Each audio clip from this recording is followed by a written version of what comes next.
ಅಲ್ಲಿ ಆಗತ್ತೆ ಇದೆಲ್ಲ ಮುಂದೆ ಕ್ಲೋಸ್ ಮಾಡಿಬಿಡ್ತವೆ ಎಲ್ಲ ಅವರ ಅದೇ ಒಂದು 10 ಫೀಟ್ ಬಿಟ್ಬಿಟ್ರೆ ಸಾಕು.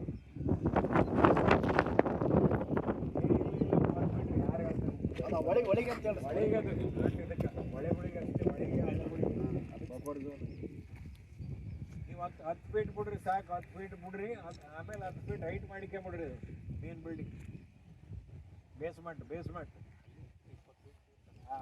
ಅದಕ್ಕೆ ಬೇಕಾದ್ರೆ ಅಡಿಷನಲ್ ಗ್ರ್ಯಾಂಡ್ ಫೀಟ್ ಬರ್ತೈತೆ ಮುಂದೆ ನೋಡ್ಕೊಂಡು.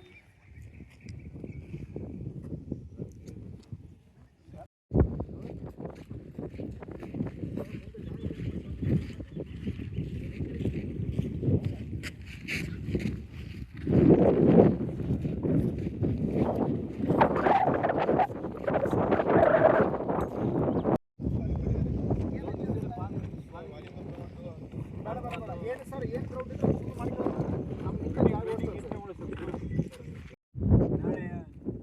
ನಾಳೆ ಇದ್ರದ್ದು ಫುಟ್ಬಾಲ್ ಆಡ್ಬೇಕಾದ್ರೆ ದೊಡ್ಡ ಗ್ರೌಂಡ್ ಬೇಕು, ಕ್ರಿಕೆಟ್ ಆಡ್ಬೇಕಾದ್ರೆ ದೊಡ್ಡ ಗ್ರೌಂಡ್.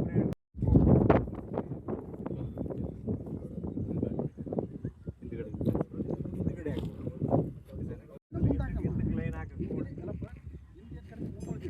ನೀವು ಸೈಡ್ ಈ ಕಡೆಗೆ ಏನಿರ್ತಾವೆ ಈ ಕಡೆಗೆ ಮಾಡ್ಕೇರಿ ಎಲ್ಲ ಹೋಗಿ ಅರ್ಧ ಗ್ರೌಂಡ್ ಹೋಗಿಬಿಡ್ತಾರೆ. ಮತ್ತೆ ಇನ್ನೂ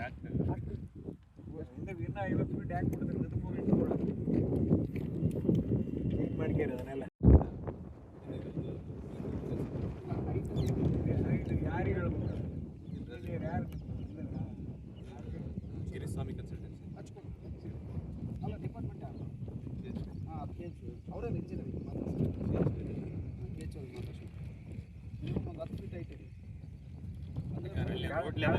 ಬೇಕಾದ್ರೆ ಆಫೀಸ್ಗಳು ಮಾರ್ಕ್ಗಳು ಬರಲಿ. ಬೇರೆ ಬೇರೆ ಬೇರೆ ಏನು ಇಂಡೋರ್ ಸ್ಟೇಡಿಯಂ ಕೆಳಗಡೆ ಬಂದ್ಬಿಟ್ರೆ table tennis, chess, carrom board, auditorium ಹಾಲು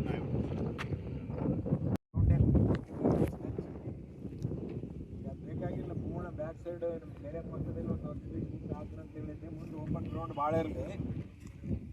ಆಮೇಲೆ ಆ ಕಡೆ ಈ ಕಡೆ ಸೈಡಿಗೆ ಬೇಕಾದಷ್ಟು ಜಾಗ ಐತೆ.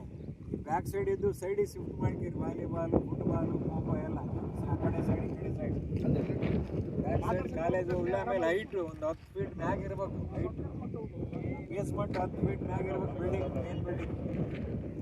ಯಾಕಂದರೆ ಈಗ ಇದ್ದ ಬಿಲ್ಡಿಂಗಿಗೆ ಇಲ್ಲಿಗೆ 4-5 ಫೀಟ್ ಡಿಫ್ರೆನ್ಸ್ ಇದೆ ರೀ. ಅದಕ್ಕಿಂತ ಮ್ಯಾಗ ಈಗ ಬಿಲ್ಡಿಂಗ್ ಡೆಮಾಲಿಷ್ 10. ಯಾಕಂದ್ರೆ ಈಗ ಡಿಸೈನ್ ಮಾಡಕತ್ತೀರಿ ಈಗಲೇ ಒಂದು 10 ಫೀಟ್ ಹೈಟ್ ಇದ್ಮ್ಯಾಗೇ ಬೇಸ್ಮೆಂಟ್ ಮಾಡ್ಕೊಂಬಿಡು. ಕೆಳಗೆ ಬೇಕಾದ್ರೆ ಇಟ್ಕೊಂಡು ಆಫೀಸ್ ಬೇರೆ ಬೇರೆ ಬೇರೆ ಪಾರ್ಕಿಂಗಿಗೆ, ಆಮೇಲೆ ಲ್ಯಾಬೊರೇಟರಿಗಳಿಗೆ ಬೇರೆ ಬೇರೆ ಅದಕ್ಕೆ ಉಪಯೋಗ ಮಾಡೋಕ್ಕೆ ಬರ್ತದೆ.